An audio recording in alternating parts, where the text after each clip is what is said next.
Why is it so difficult to learn both French and Spanish at the same time? So many students have come up to me and say, "Hi Miss Hattie, I'm doing French and Spanish and it's so difficult. I feel like it's very confusing and I don't really know what to do. I love both languages, but I don't really think I can do it."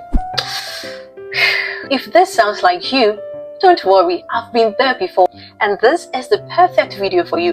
In this video, I'm going to tell you what actually causes the confusion between both languages and how you can overcome them, okay? So you want to hear? Hey, and you've not subscribed? Shame. Please subscribe. I'm waiting. Okay, let's get to business.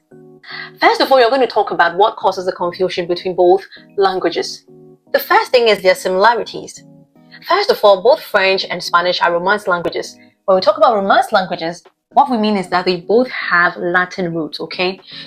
And so you can see lots of similarities in syntax, in morphology, in lexicon. But the whole idea of conjugations are very similar in both languages. Again, many words are spelled almost the same. For example, in French, important is important. Spanish is importante. You see the similarities? Another example is decision. In French, it is décision. In Spanish, decisión. So here we can see that there are some words that are very similar, and these words are what we call cognates. But you have to beware. There are some false cognates. What are false cognates? False cognates are words that look very similar, but actually have different meanings. An example is entendre in French, which means to hear. Entender in Spanish, which means to understand. They are both similar, but the meanings are very different. Because of the similarities in both languages, it's very easy for learners to think that both languages are actually the same and everything is the same. No, there are some differences. Just as I've mentioned the false cognates, there are other stuff that are different, and you just have to know that each language has its own rules. For example, in French, there are some of the words that are dropped when you're pronouncing them. I'm going to refer to the first example I made. Important, importante. So we can see that in French, some words are dropped, while Spanish is more phonetic. That means that you pronounce almost every letter you see. Another thing that can be very confusing is the use of verbs. For example, in Spanish, to be is ser and estar. Both words mean to be. But in French, to be is just one, être, and that can be very confusing. Last thing is sentence structure. While French has a lot of contractions like du, de, au, Spanish has very less contractions. Confusing, right? Yeah. But then, let's talk about the very fun part. How you can be able to overcome these challenges. Just as I did, I know you can. You still haven't subscribed, and you want to hear. That's not fair. Subscribe. So this is how you can overcome the challenges. Number one, zoom the benefits. Zoom the benefits. Instead of seeing the similarities as a threat, see them as a good thing. The similarities in syntax, in words, are a plus. In fact, that's what helps you to learn the language faster.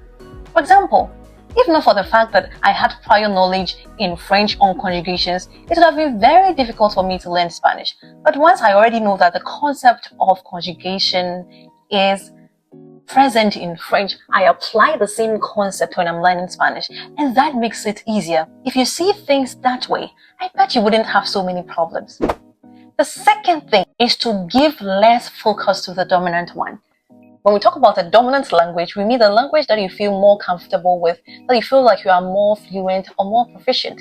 If you're studying French and Spanish and you feel like you are more fluent in French, what you can do is to give more focus to Spanish. For example, if you are speaking Spanish, you will be using more French words in the Spanish. That shows you that you are more dominant in the French. So what you're going to do is that you're going to give more focus to the Spanish. That is exactly what I did. I was so much into the French, so in love with the French, and I was always giving my focus to the French. And I was like, you know what? Why don't I focus on the Spanish and see what's going to happen? And that's not the problem. The third thing is to study the differences and similarities. You just have to know the differences in both languages. Don't expect one language to be like the other language. It can't be exactly the same. So you just have to know the differences. And especially with the false cognates, just know them. Know that atender in Spanish is to attend, and attendre in French is to wait. Once you know all these false cognates, you are good to go, my sister or brother. Again, give room to grow. That is one thing that so many language learners do not learn. See, learning a language is a gradual process, so you should be expecting this confusion right from the beginning. It can take a while, but I want you to trust time and trust exposure, because your brain is definitely going to adjust, okay? The last thing, you may not be happy with it, but that's what I think. If you feel that you're going to be overwhelmed with both languages, my friend, drop one and focus on the other. If you're studying both languages in a university in Africa, my advice to you is that you go in for the Spanish, get a degree in the Spanish, and find another school where French is taught. There are so many avenues, so many institutions in Africa that teach French for certificate, but it's not the same for Spanish. So what am I saying? You can go ahead, focus on Spanish, finish with your degree, then you can go into some institutions like Alliance Français and other institutions that French can be taught for certificates. And you'll be able to get your 2 languages at the end of the day. If after all the advice I've given you, you still feel that you're going to be overwhelmed with the 2, this is the best option for you. Yes, learning both French and Spanish can be so confusing, but that's actually what makes it fun.